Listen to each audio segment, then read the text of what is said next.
और इन महिलाओं का ऐसे ही है भाई साहब, जब ये सास बनती ना बहू अच्छी नहीं मिलती, जब बहू बनते तो सास अच्छी नहीं मिलती, जब देवरानी बनते तो जेठानी अच्छी नहीं मिलती, जब जेठानी बनती तो देवरानी अच्छी नहीं मिलती, जब नंद बनती तो भाभी अच्छी नहीं मिलती, जब भाभी बनती तो नंद अच्छी नहीं मिलती। और बात रही पति की, वो तो आज तक किसी औरत को ढंका।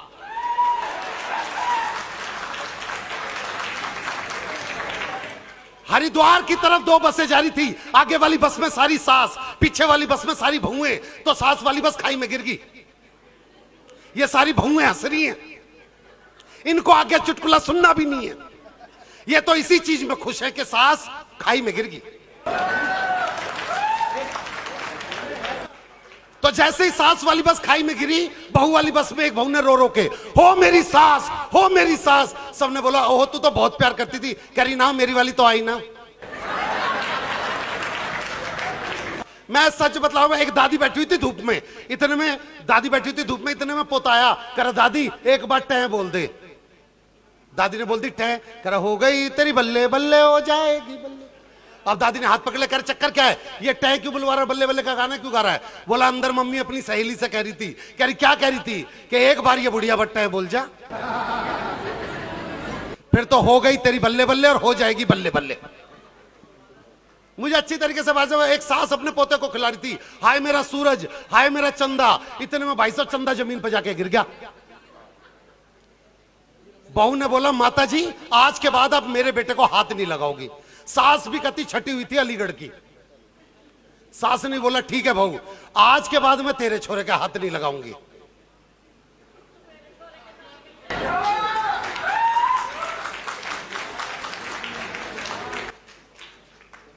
और तू मेरा विवेक मत छेड़ दिए। मैं बतला रहा हूं भाई साहब, हालात यहीं से बिगड़े पड़े हैं। कहीं पे भी कोई भी स्थिति कह लो, हमारी तो कोई स्थिति कोई समझता ही नहीं। पर 4 पंक्तियों से शुरू होना चाहता हूं, क्योंकि ये पावन मंच है। क्षत्रियों ने इस देश का हमेशा से सुरक्षा का वो भाव दिया। जब इस देश में पुलिस नहीं होती थी तब वो क्षत्रिय होते थे जो इस बात का एहसास दिलाते थे कि बेटा हम बैठे हुए हैं, आप अपना हर त्योहार मनाइए। मैं चाहता हूं आप अपने सम्मान में एक बार जोरदार तालियां बजाइए, क्योंकि आप लोगों ने हमेशा से सुरक्षा का भाव दिया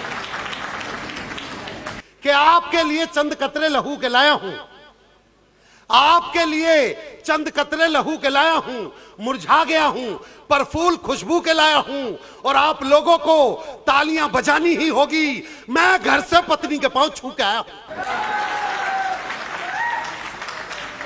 और ये उन्हीं लोगों ने बजाई है जो मेरी तरह।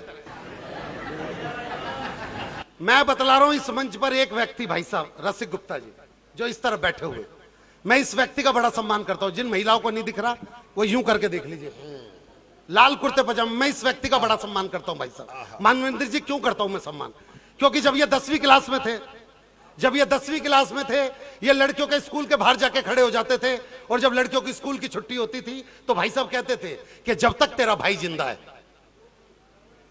तुझे कोई हाथ नहीं लगा सकता। फिर 2 साल बाद ये कॉलेजों के बाहर जाके खड़े होने लग गए। कॉलेज के बाहर जैसी लड़कियां स्कूल से कॉलेज के बाहर निकलती, भाई साहब फिर बोलते आदत से मजबूर कि जब तक तेरा भाई जिंदा है तुझे कोई हाथ नहीं लगा सकता। फिर अगले साल इनकी शादी हो गई।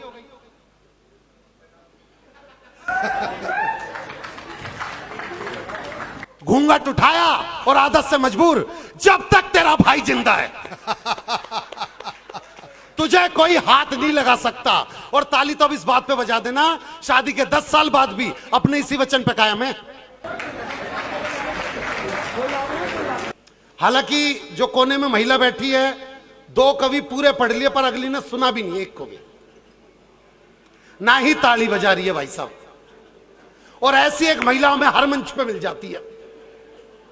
पिछले दिनों नारनौल में कवि सम्मेलन करने गया हुआ था, सामने एक महिला बैठी हुई भाई साहब, मैंने कविता सुनाई, गद्य सुनाया, पद्य सुनाया, पर अगली ताली बजा के ना दे। आखिर में मैं नीचे उतर के गया, और मैं पैरों में पड़ गया। मैं कहा बहन जी अब ताली क्यों नहीं बजा रही। बोली तेरी शकल मेरी सास से मिलती है।